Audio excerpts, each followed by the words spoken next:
Charte des Nations Unies et la naissance de l'Organisation mondiale déterminée à maintenir et consolider la paix et la sécurité, à promouvoir le progrès social, à instaurer de meilleures conditions de vie et à accroître le respect des droits de l'homme, enfin à contribuer à créer un monde meilleur. Aux quatre coins du monde, les hommes, les femmes et les enfants comptent sur l'ONU pour venir à bout de tous ces défis. J'aimerais commencer par vous présenter le message que nous a envoyé le secrétaire général Ban Ki-moon pour commémorer cette journée des Nations Unies qui est la fête de nous toutes et nous tous. Comme vous allez constater, le secrétaire général met l'accent sur la concrétisation de notre vision d'un monde meilleur et l'engagement de respecter les idéaux fondateurs de l'ONU et d'œuvrer ensemble pour la paix, le développement et le respect des droits de l'homme. Je lis. Chers amis, la Journée des Nations Unies offre l'occasion de saluer la contribution inestimable que notre organisation apporte à la paix et au progrès commun.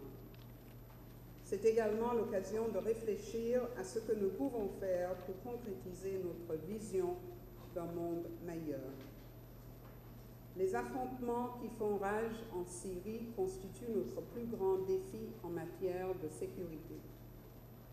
La vie de millions de personnes dépend de l'aide fournie par le personnel humanitaire de l'ONU.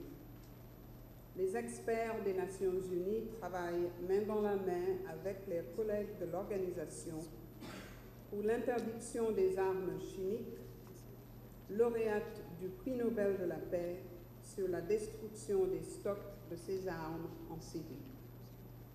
Et nous faisons tout notre possible pour parvenir à une solution diplomatique qui mettra fin à ces souffrances qui n'ont que trop duré.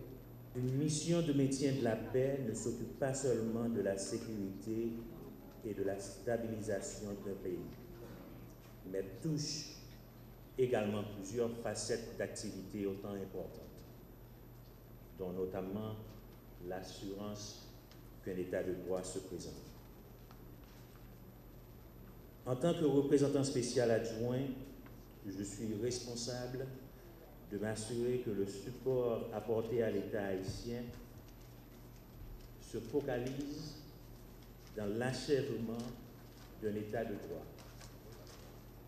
Plus particulièrement, notre assistance se dirige vers le renforcement et le développement de la capacité de la police nationale haïtienne. Nous portons également une attention au développement des conditions des droits humains et aidons Haïti à se conformer aux différentes conventions internationales ratifiées par celle-ci. Je m'occupe de la section d'assistance électorale qui fournit l'assistance nécessaire au CPCEP et de l'unité d'assistance de gestion des frontières qui offre un support de coordination des différents secteurs impliqués dans la gestion des frontières. Les agences des Nations Unies renforcent les capacités du gouvernement de définir et de mettre en œuvre des politiques de développement ainsi que de prévention et réponse aux catastrophes. Évidemment, je travaille étroitement avec M. Alexandre et tous les composants de la MINUSTAH pour une approche complémentaire et coordonnée, surtout dans le domaine de l'état de droit. En effet, l'établissement d'un état de droit en Haïti demeure un élément essentiel à la stabilité du pays et donc au développement. Les Nations Unies soutiennent donc le renforcement de l'état de droit dans le pays et en encourageant la gouvernance démocratique en améliorant de la sécurité juridique et physique des personnes et en appuyant la réforme de l'administration publique. Ainsi, depuis 2002, le système des Nations Unies travaille aux côtés du gouvernement et de ses partenaires sur la réforme judiciaire et l'amélioration des conditions de détention.